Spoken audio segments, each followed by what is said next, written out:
Kapag hindi ka busy with your work or, using your platform to pursue your advocacies, ano yung gusto mong gawin? Ngayon po, Shopping?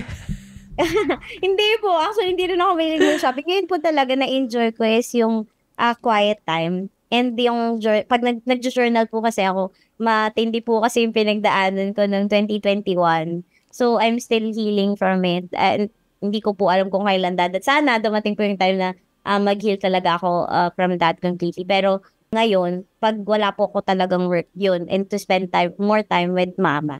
Kasi po nung 2021 is hindi ko alam ko. Okay, sabi ko, nung 2021 po kasi, matindi yung pinagdaanan namin with pandemic. So, my whole family got COVID. And then, 3 of my family members died.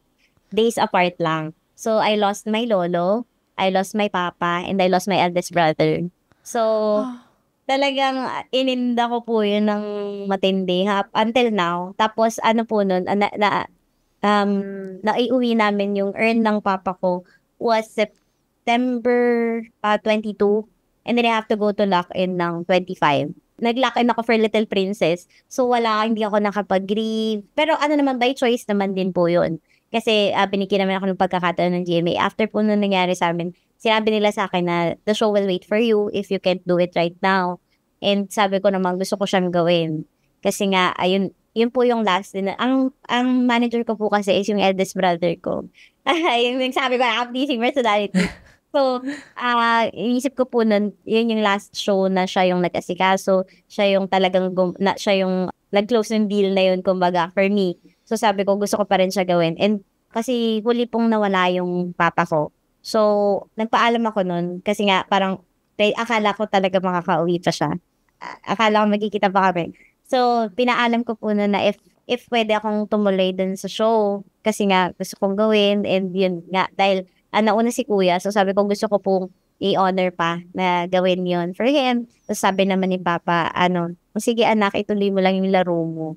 And after, nag-i-empake na po ako nun. Yun, tumawag yung mama ko na wala na nga po. So, hindi ko sila nakita. Parang wala akong proper goodbye. And I have to go to lock-in na. Tapos, yung mga ko po ng mga breakdown ko, kapag parang nararamdaman ko na, okay, wait lang kasi may kailangan pa akong gawin. Gumaganon ako sa sarili ko. And tiniloloko ko pa rin po na, nung nandun ako sa lock-in. Kasi yung story din po ng Little Princess is, may mga parts doon na medyo close sa akin.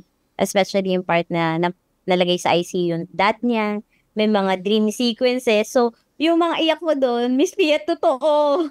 Tapos kapag nag-cut na, hindi ko kayang mag-cut pa. So, they give me the time. Sige, umiyak ka lang muna dyan. Parang gano'n. Tapos lahat sila, parang nararamdaman ko na ingat sila kasi alam nga po nila yung pinagdaanan ko.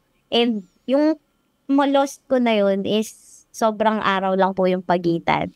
Yung kuya ko nawala ng August 26, ang lolo ko nawala ng September 1, ang papa ko nawala ng September 21.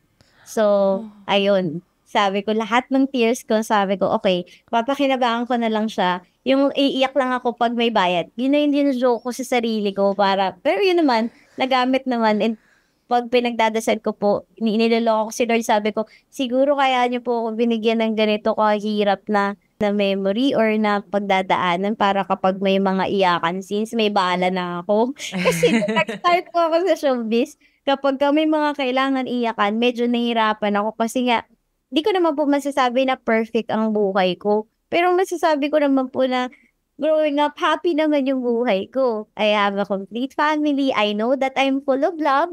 I'm loved by my family, by my friends. So sabi ko, saan ko nga ba kaya huhugutin yung mga luha na yun?